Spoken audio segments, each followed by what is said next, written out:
और उसे ministry of magic की तरफ से एक लेटर आता है। उसे बताया जाता है कि अभी वो 18 साल का नहीं हुआ और 18 साल से पहले कोई भी जादू का इस्तेमाल बाहरी दुनिया में नहीं कर सकता। हैरी पॉटर ये सब सुनकर बहुत दुखी हो जाता है। रात को जब वो अपने कमरे में होता है तो उसके कमरे में मूडी और उसके कुछ और दोस्त आते हैं जो हैरी पॉटर को इस जगह से उड़ने वाली झाड़ू में निकाल कर ले जाते हैं। ये सब के सब फिनिक्स के हेडक्वार्टर पहुंचते हैं जो कि एक इमारत की बिल्डिंग में होता है। ये छुपा हुआ एक हेडक्वार्टर है। हैरी पॉटर जब अंदर जाता है तो यहाँ पर वो सीरियस ब्लैक को देखता है जो कि हैरी पॉटर का गॉडफादर है। यहाँ पर वो अपनी दोस्त हरमाइनी से और रॉन वीजली से मिलता है जिनसे मिलने के बाद वो बहुत खुश हो जाता है। अब ब्लैक हैरी पॉटर को बताता है कि वोल्डेमॉर्ट तुम्हें नहीं छोड़ेगा। वो अपनी एक आर्मी बना रहा है और एक ऐसे हथियार को ढूंढ रहा है जो पहले उसके पास नहीं था। अब अगले दिन Harry Potter ministry of magic जाता है जहां पर उसके केस की सुनवाई होनी है। हेडमास्टर डंबलडोर उसकी तरफ से लड़ते हैं और वो सबको कहते हैं कि हालांकि हैरी पॉटर अभी 18 साल का नहीं हुआ लेकिन उसने बचाव मंत्र का इस्तेमाल किया है जो 18 साल से कम के बच्चे भी कर सकते हैं उस अवस्था में जब उनकी जान जाने का खतरा हो। सब ये मान जाते हैं कि हैरी पॉटर ने कोई गलती नहीं की और उसे केस से बाइज्जत बरी कर दिया जाता है, यानी कि उसे स्कूल से नहीं निकाला जाता। अब हैरी पॉटर जादूगरी के स्कूल हॉगवर्ट्स जाने के लिए स्टेशन पहुंचता है जहां पर उसे एक विजन आता है जिसमें वो वोल्डेमॉर्ट को देखता है, लेकिन असल में वोल्डेमॉर्ट वहां पर नहीं होता। हॉगवर्ट्स पहुंचने के बाद हैरी पॉटर और उसके साथियों को पता चलता है कि इस साल उनका दोस्त हैग्रिड यहां पर नहीं पढ़ाएगा और defence against the dark arts की जो नई प्रोफेसर है उसका नाम है एम्ब्रिज। एम्ब्रिज यहाँ क्लास लेती है जहां पर वो सबको किताबी नॉलेज देती है लेकिन वो प्रैक्टिकली किसी को कुछ नहीं सिखाती। इस पर हैरी पॉटर से कहता है कि इस दुनिया के बाहर बहुत खतरा है और हमें प्रैक्टिकल नॉलेज होना बहुत जरूरी है और एम्ब्रिज कहती है कि ऐसा कुछ भी नहीं है, बाहर की दुनिया में कोई खतरा नहीं है। हैरी पॉटर झूठ बोल रहा है। इन दोनों के बीच में आर्ग्यूमेंट्स होते हैं, इसीलिए वो हैरी पॉटर को अपने ऑफिस में बुलाती है और अपने एक जादुई पंख से उसे एक पेपर पर I must not tell lies लिखने को कहती है। और हैरी पॉटर जब वो पेपर पर लिखता है तो वही चीज उसके हाथ में भी गुदना शुरू हो जाती है जिससे हैरी पॉटर को बहुत दर्द होता है। लेकिन पिछले कुछ सालों में हैरी पॉटर बहुत से मेंटल ट्रूमा से गुजरा है, इसीलिए वो उस दर्द को सह लेता है क्योंकि इससे बड़े बड़े दर्द उसके दिल और दिमाग में होते हैं। वहीं रॉन वीजली और हरमाइनी हैरी पॉटर के हाथ में उस घाव के निशान को देख लेते हैं और वो उसे कहते हैं कि तुम्हें हेडमास्टर डंबलडोर से इसकी शिकायत करनी चाहिए,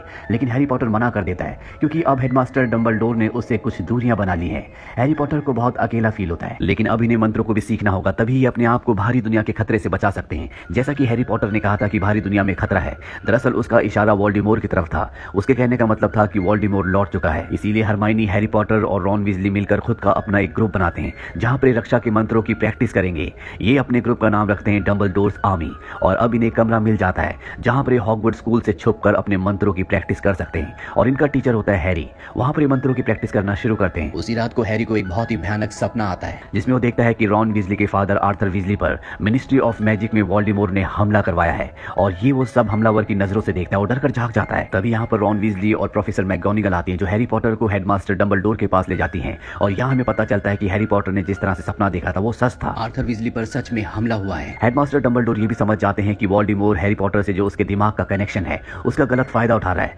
जिससे हैरी पॉटर को निकालना होगा। इसीलिए प्रोफेसर स्नेप को कहते हैं कि तुम्हें हैरी पॉटर को उन मंत्रों को सिखाना होगा जिससे वो अपने दिमाग को वोल्डेमॉर्ट के प्रभाव से बचा सके। और अब प्रोफेसर स्नेप उसे अपने साथ ले जाते हैं और बताते हैं कि वोल्डेमॉर्ट का और उसके दिमाग का आपस में कनेक्शन है जिसका वोल्डेमॉर्ट गलत इस्तेमाल कर सकता है। वो तुम्हें पागल भी कर सकता है, इसीलिए तुम्हें अपने दिमाग को बंद करना सीखना होगा जिसे ऑक्लूमेंसी कहते हैं। मैं तुम्हारे दिमाग में घुसने की झांकने की कोशिश करूंगा जिसे लेजिमनेंसी कहते हैं। और इसके बाद प्रोफेसर स्नेप उसके दिमाग में झांकना शुरू करते हैं, लेकिन हैरी पॉटर चाहकर भी अपना दिमाग बंद नहीं कर पाता। वो अपने थॉट्स पर कंट्रोल नहीं पा पाता जो हैरी पॉटर के दिमाग के लिए बिल्कुल भी सही नहीं है। इसी तरह जब प्रोफेसर स्नेप अगली क्लास में हैरी पॉटर को सिखा रहे होते हैं वो उसके पिता को बहुत उल्टा सीधा कहते हैं और जब वो हैरी पॉटर के दिमाग में झांकने की कोशिश करते हैं तो हैरी पॉटर उल्टा उनके ही दिमाग में झांकना शुरू कर देता है जिससे उसे पता चलता है कि वो हैरी पॉटर के पिता के साथ ही पढ़ा करते थे और हैरी पॉटर के पिता प्रोफेसर स्नेप को बहुत परेशान करते थे। हैरी पॉटर की हरकत से प्रोफेसर स्नेप को बहुत गुस्सा आता है और वो उसे कहते हैं कि अब मैं तुम्हें नहीं सिखाऊंगा। वो उसे क्लास से निकाल देते हैं। हैरी पॉटर और वोल्डेमॉर्ट के दिमाग के बीच में जो कनेक्शन है उससे हैरी पॉटर को बहुत अजीब अजीब विजन्स आते हैं जिस वजह से हैरी पॉटर बहुत ज्यादा डिस्टर्ब रहता है और वो अपने दोस्तों से भी अलग हो जाता है। वहीं अब न्यूज आती है कि एज़्काबान जेल से बेलेट्रिक्स और डेथ ईटर के साथ बहुत सारे कैदी भाग गए हैं जो कि एक बहुत ही बुरी खबर है।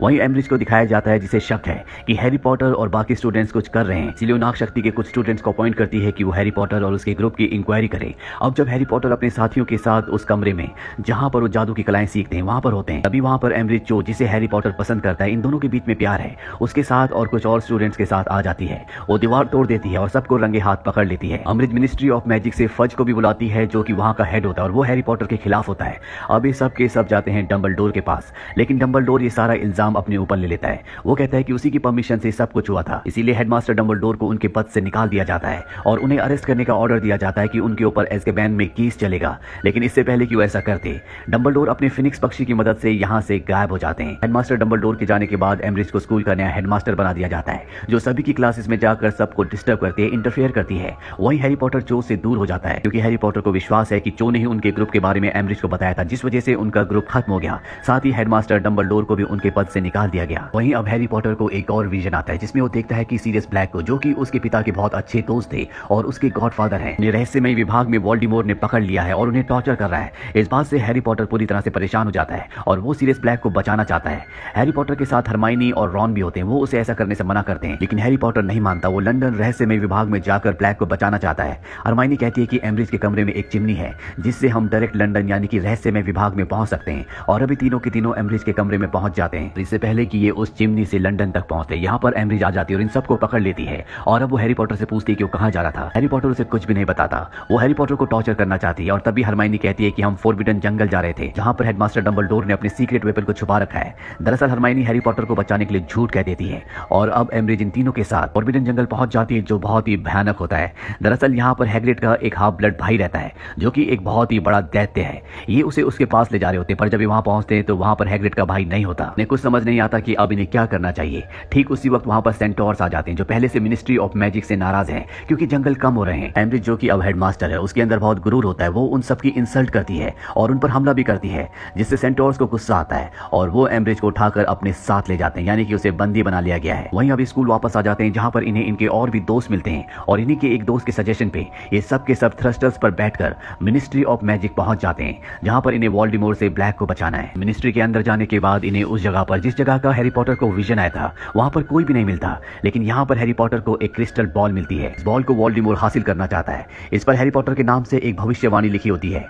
हैरी पॉटर इस बॉल को पकड़ लेता है और तभी यहाँ पर लूसियस मेलफॉय और बेलेट्रिक्स, जो जेल से भागी है, और साथ ही डेथ ईटर, जो उसी के साथ जेल से भागे थे, सब के सब आ जाते हैं। वो हैरी पॉटर से उस क्रिस्टल बॉल को मांगते हैं। हैरी पॉटर उन्हें बॉल देने से मना कर देता है और इन पर हमला करता है और यहाँ से अपने साथियों के साथ निकलकर एक दूसरी जगह पहुंच जाता है। लेकिन ये सब उनका पीछा करते हुए उस जगह भी पहुंच जाते हैं और हैरी पॉटर के सभी दोस्तों को पकड़ लिया जाता है। अब लूसियस मेलफॉय हैरी पॉटर से कहता है कि अगर तुमने ये क्रिस्टल बॉल, जिसके ऊपर भविष्यवाणी लिखी हुई है, वो मुझे नहीं दी तो मैं तुम्हारे सभी दोस्तों को मरवा दूंगा। ना चाहते हुए भी हैरी पॉटर को वो क्रिस्टल बॉल उसे देनी पड़ती है। दरअसल हैरी पॉटर को यहाँ तक लाया गया है क्योंकि इस क्रिस्टल बॉल को, जिस पर भविष्यवाणी लिखी हुई है, जो वोल्डेमॉर्ट हासिल करना चाहता है, इसे वही हासिल कर सकता था जिसका नाम इस पर लिखा हुआ है और इस पर हैरी पॉटर का नाम होता है। अब इससे पहले कि लूसियस मेलफॉय इस क्रिस्टल बॉल को लेकर यहाँ से निकलता, यहाँ पर आर्मी और फिनिक्स आ जाती है, जो कि डंबलडोर की आर्मी है और इसमें ब्लैक भी होता है। सीरियस ब्लैक लूसियस मेलफॉय पर हमला करता है, जिससे उसके हाथ से क्रिस्टल बॉल गिर जाती है और वो डिस्ट्रॉय हो जाती है। और वहीं बेलेट्रिक्स, जो जेल से भागकर यहाँ पर आई है, वो डेथ कर्स का मंत्र सीरियस ब्लैक के ऊपर पड़ती है, जिससे उसकी मौत हो जाती है। उसकी मौत से हैरी पॉटर को बहुत गुस्सा आता है। वो बेलेट्रिक्स की तरफ बढ़ता है और जब वो उस पर अपना मंत्र पढ़ने वाला होता है कि तभी वोल्डेमॉर्ट की आवाज आती है, जो हैरी पॉटर से कहती है कि इसने सीरियस ब्लैक को मारा, तुम इसे मार दो। उसके बाद वोल्डेमॉर्ट वहां पर अपीयर हो जाता है और इससे पहले कि वो हैरी पॉटर को मारता, यहाँ पर हेडमास्टर डंबलडोर आ जाते हैं। वोल्डेमॉर्ट और उनके बीच में फाइट होती है। वो डंबलडोर के ऊपर बहुत सारे हमले करता है, लेकिन डंबलडोर उसके सभी हमलों से बच जाते हैं और अब वोल्डेमॉर्ट खुद हैरी पॉटर के अंदर अपना वास कर लेता है, यानी कि वो उसके शरीर पर अपना कब्जा कर लेता है कि डंबलडोर उसे मारने के लिए हैरी पॉटर को मार दे। हैरी पॉटर अपने वश में नहीं होता। तभी हैरी पॉटर को वो कथन, वो भविष्यवाणी याद आती है जो उस क्रिस्टल बॉल में थी, जिसमें लिखा हुआ था कि एक म्यान में दो तलवारें नहीं रह सकती, वही जीतेगा जिसके पास प्यार की शक्ति होगी। और अब हैरी पॉटर अपने दोस्तों का और अपने माता पिता का प्यार महसूस करता है और जैसे ही वो प्यार को महसूस करता है, वोल्डेमॉर्ट को ना चाहते हुए भी उसके शरीर से बाहर निकलना पड़ता है। और इससे पहले कि वोल्डेमॉर्ट यहाँ से डिसअपीयर होता, यहाँ पर मिनिस्ट्री ऑफ मैजिक के लोग आ जाते हैं, जो वोल्डेमॉर्ट को देख लेते हैं और उन्हें समझ में आ जाता है कि हैरी पॉटर वोल्डेमॉर्ट के बारे में जो कुछ कहता था कि स्कूल के बाहर हमें खतरा है, वोल्डेमॉर्ट हमारी जान ले सकता है, वो सब कुछ सच था। और डंबलडोर के खिलाफ जितनी भी साजिश हुई है, वो वोल्डेमॉर्ट और उसके साथियों ने की है। डंबलडोर को वापस हॉगवर्ट्स का हेडमास्टर बना दिया जाता है। हेडमास्टर बनने के बाद हैरी पॉटर डंबलडोर से मिलने के लिए जाता है। डंबलडोर से बताते हैं कि मैं तुम्हें वोल्डेमॉर्ट से प्रोटेक्ट करना चाहता था, मैं चाहता था कि उसका ध्यान तुम पर ना जाए, इसीलिए मैंने तुमसे दूरियां बना ली थी। हैरी पॉटर कहता है कि भविष्यवाणी के मुताबिक जो मैंने क्रिस्टल बॉल में देखी थी, उसमें था कि एक म्यान में दो तलवारें नहीं रह सकती, यानी कि मुझ में और वोल्डेमॉर्ट में से एक ही जिंदा रह सकता है। हेडमास्टर डंबलडोर कहते हैं कि वो तुम्हें नहीं मार सकता क्योंकि तुम्हारे पास प्यार की शक्ति है। इसके बाद दिखाया जाता है कि एक और साल खत्म हो जाता है और सभी अब हॉगवर्ट्स से अपने अपने घर जा रहे हैं। हैरी अब पहले की तरह अपने दोस्तों से क्लोज हो गया है क्योंकि उसे समझ में आ गया है कि दोस्ती और प्यार की शक्ति सबसे बड़ी